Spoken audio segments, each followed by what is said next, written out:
Good morning. Good morning. Welcome everyone for our last presentation on the capstone defense presentations. We have our presentation by Daisy Xia. I will pronounce Wang Yu Xia. Which is kind of a little special presentation from my point of view, because I thought that when I told her that you have to take this particular title definitely and then get all the Chinese literature, because you are the only one who will be able to read Chinese literature. So she was a little bit hesitant initially and did not know, oh, how am I going to do it? And so definitely she took a lot of pain in getting all those full text articles from all the way from China, because she had to take her mother's help and get those articles and then read them and then translate them and then make this presentation. So this is definitely a very good effort and special presentation. And being not a native English speaker to do those things, she definitely deserves more credit for this. Welcome, Daisy.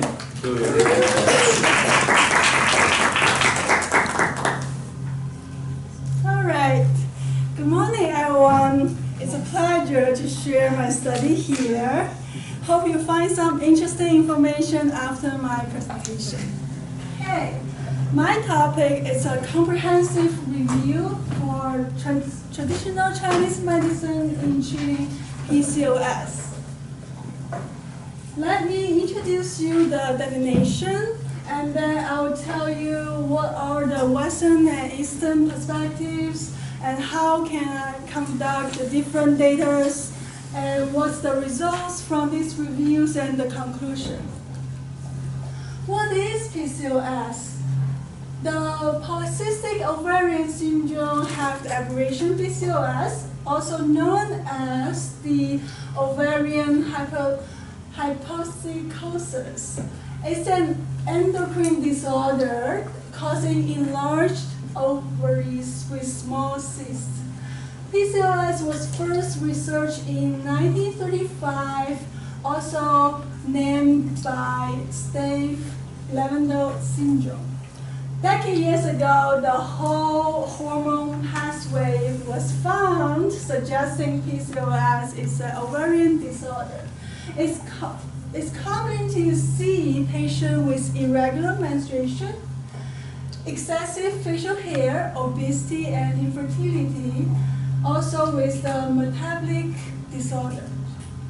So the AACE lists PCOS is the most common metabolic disorder among the reproductive age of women, and also the leading cause of fertility in the United States. More than 200,000 women in the United States affected by PCOS.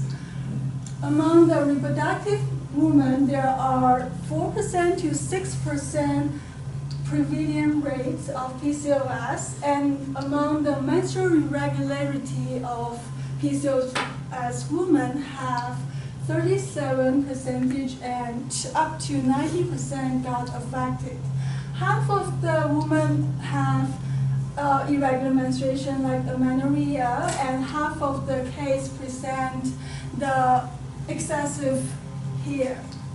Most of the patients with high serum insulin level and then feel without any symptoms. Of course, our economic burden, the total cost will always up to 4 billion in a year. So what's the perspective of PCOS in Western side? The etiology is still uncertain. However, there are some research mentioned it may due to parents' gene. If mother have a history of the irregular menstruation, or father side have history of hypertension, or any environmental factors may attribute to this PCOS etiology. And let's see the pathogenesis. An inherent defect in the regulation, as we mentioned, the parent's gene, can directly influence the testosterone level in the woman. And an altered regulation of the ovarian steroidogenesis can also cause the whole ovarian hyperandrogenesis. So let's see the whole signs and symptoms of PCOS in the clinic features. You may see patient coming with irregular menstruation, amenorrhea, and excessive body facial hair, or hair loss, or discolored skin, and plus acne, hypertension, overweight, stress, or depression may cause it. However, we may not see all these symptoms all in one patient, but if there's 2 or more symptoms in one patient, should draw our attention. So we need to also order a blood test, a full examination, and a screen test to diagnose PCOS and confirm your diagnosis. It's really crucial to avoid the risk of developing type 2 diabetes, high cholesterol, high blood pressure, or heart disease. There are the common Western treatments for PCOS, such as the birth control pill, metformin, the clomiphene, and statins, and also the letrozole if other medications fail to control the progress. Of course, last but not least, they will suggest you to have the surgery. To minimize the risk, especially for obese-induced PCOS, we should suggest them to change lifestyle with proper exercise and the proper diet, such as intake low calorie diet. So the success rates for cure the PCOS in conventional treatment is not very high based on the research. And there are some side effects for some patients, and patients have poor tolerance for long-term use of the medication. Therefore, a lot of people start to searching alternative care for PCOS. Traditional Chinese medicine is one of the options. Let's see what's in the TCM perspective. So the definition for PCOS is related to infertility and irregular menstruation, because PCOS, polycystic ovarian syndrome, is a modern term. So in the classic book, we only find the relevance with the irregular menstruation, such as the amenorrhea or scanty menstruation, and especially bone low syndrome in Chinese medicine is related to the PCOS. So clinically, PCOS involves spleen, kidney, liver, and Chongren channels. We can see this is the actual connection between the actual meridians, the Ren channel and the Chong channel is right here. So PCOS indicates mass in our ovaries.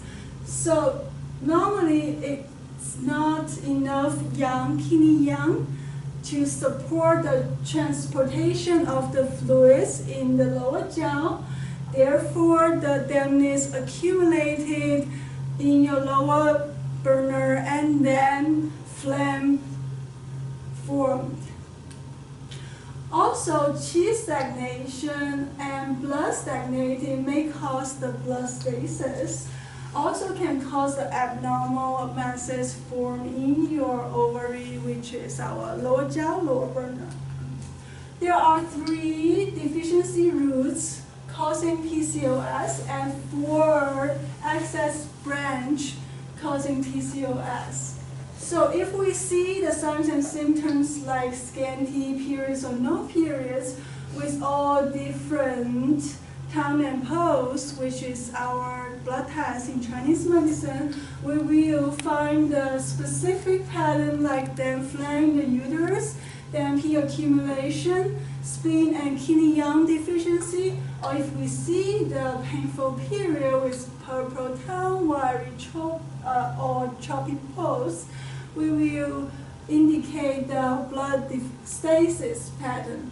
And the irregular bleeding may indicate to liver fire pattern or the blood deficiency pattern. So for the blood deficiency pattern, TCM always choose the Bajin tongue, which is the A-charger decoction, paired with liver 8, etc. points for blood deficiency pattern. 龙胆泻肝汤 with liver 2, liver 3, and other classic points to liver qi stagnation with liver fire pattern. And the 少腹足鱼汤 paired with spleen 10 and etc. to treat the blood stasis pattern.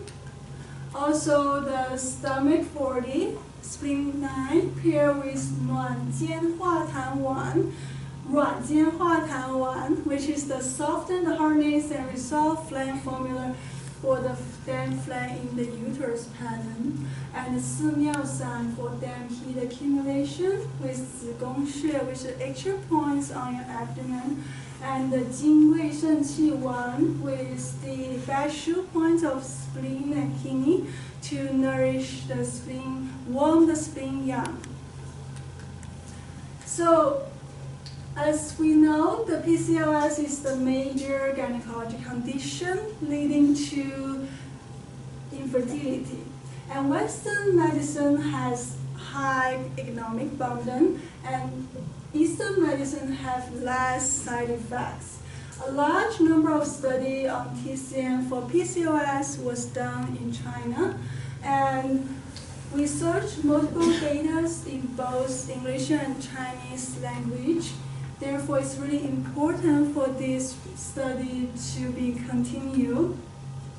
And the purpose for this study is to review the effectiveness and safety for traditional Chinese medicine in treating PCOS.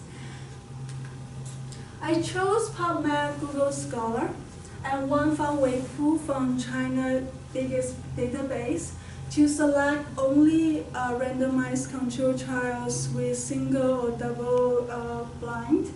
And the sample size, we eliminate no less than 45 cases and published in the latest 6 years in English and Chinese language.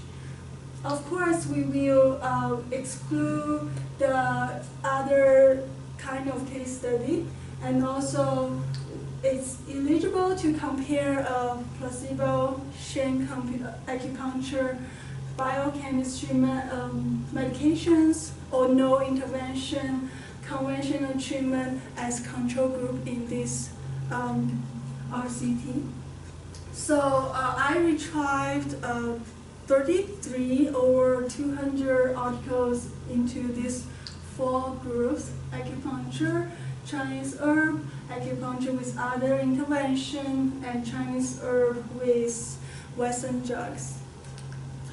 So the sample size is average range from 48 to 200 cases, and the articles are mainly studying the TCM pattern individually or a combination of the spleen kidney yang deficiency, and dam accumulation, and liver qi stagnation, blood stasis.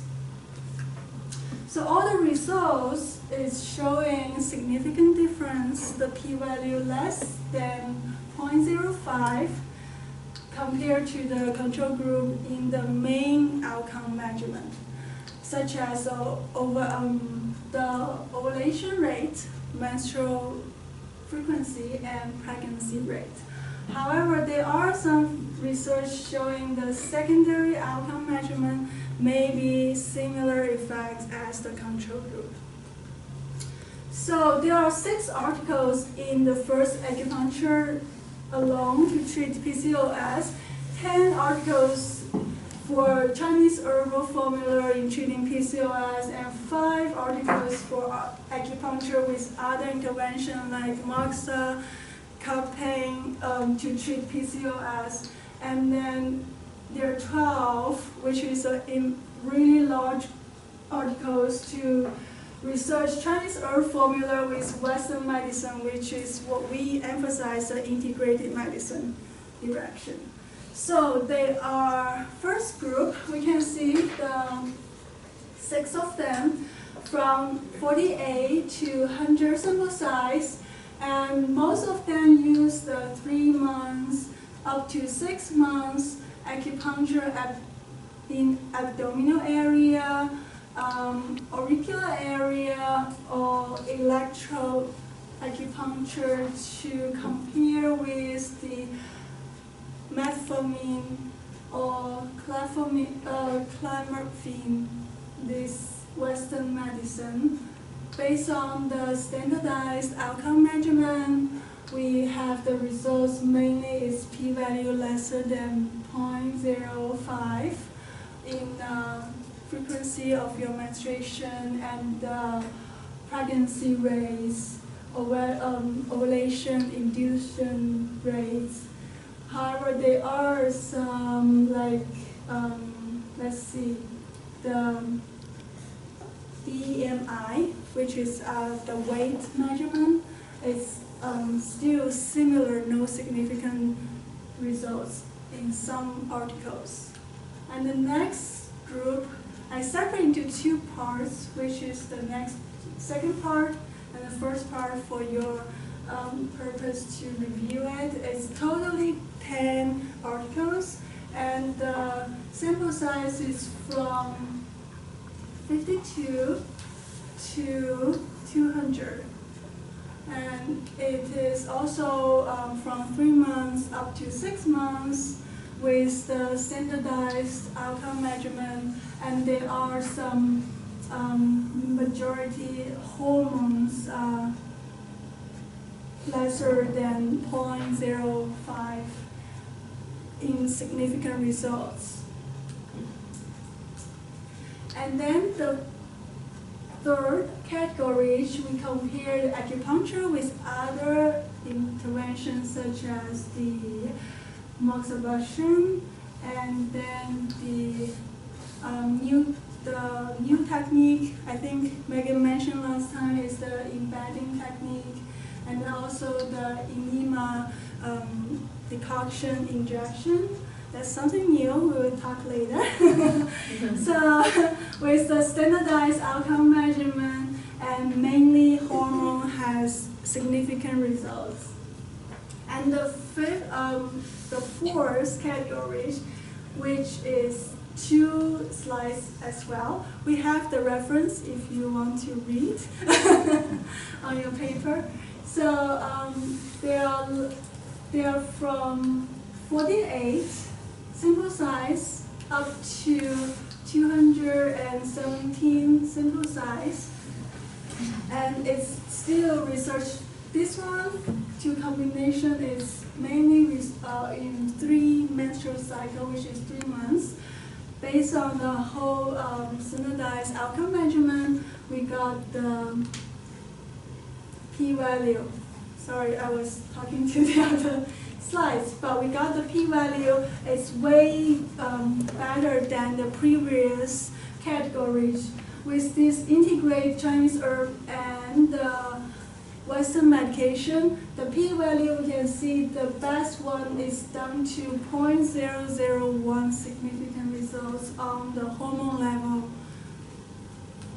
So in summary, PCOS is a common endocrine disorder in gynecology, and it is effective to treat by the manual acupuncture, electroacupuncture, auricular acupuncture, moxibustion. We smell like a bee. We always hear from patients.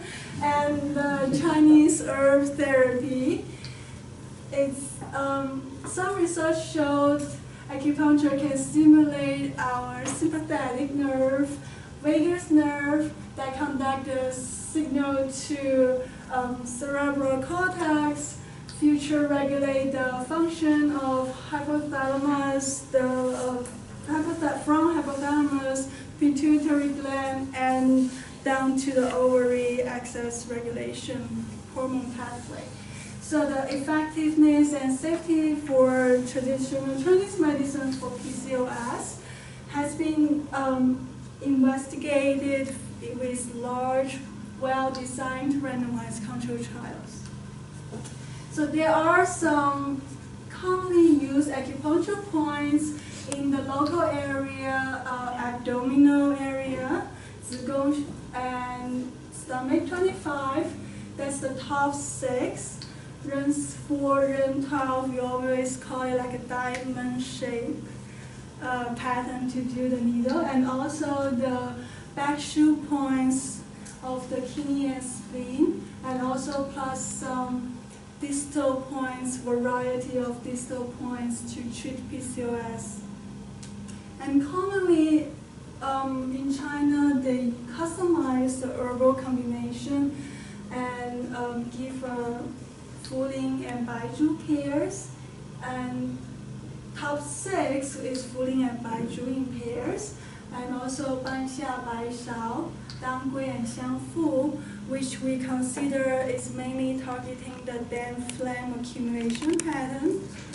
And also some commonly we learned classic formulas that in our state boards, and which is the Jiawei Xiaoyao San, and 血府逐鱼汤、半夏泻心汤、仓腹导痰丸, and 丹治逍遥散 is a modification of 逍遥散 again, these two. So this formula is the Jiawei Xiaoyao San. Okay, so some interesting findings. Hope for you to open mind. So there are one research mentioned that there is a tendency in recent for PCOS onset earlier in the teenager, which is age 13 to 17 years old. And then there are another research that combined with the intradermal needle embedding technique to the abdominal area and back shoe points of the spleen and kidney, plus sifeng bleeding, which is in the middle of our fingers, to treat PCOS in the chronic patterns. And then the last one surprised me too, the enema herb